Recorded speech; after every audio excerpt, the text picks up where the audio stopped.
Welcome to my channel money ఇంటి వంట. ఈరోజు మనీ ఇంటి వంటలో మటన్ కర్రీ అండి. ఇదిగోండి కుక్కర్లో పెట్టేసాను ఆల్రెడీ. 2-3 విజిల్లు వచ్చేదాకా ఉప్పు, పసుపు, అల్లం వెల్లుల్లి పేస్ట్, కొంచెం ఆయిల్ వేసి ఒక 2-3 విజిల్లు వచ్చిందాకా ఉంచానండి. ఉడికిపోయింది. అలాగే టమాటాలు కూడా దీంట్లో పాటు ఉడుకుతాయి అని చెప్పేసేసాను. అవి కూడా ఉడికింది.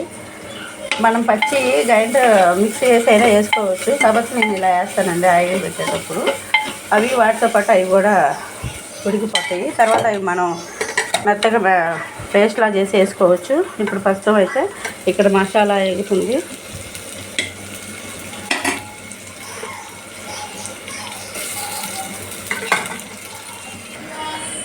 అదండి మటన్ అంతా శుభ్రంగా వేసేసాను సెట్లోకి. ఇంకా అది మగ్గుతూ ఉంటుంది. కొంచెం మగ్గాక కారం, ఉప్పు వేసుకున్నాము.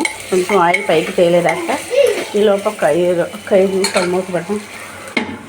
అలాగే ఇదిగోండి ఈ నీళ్ళల్లో టమాటాలు కొద్దిగా మగ్గిపోతాయి.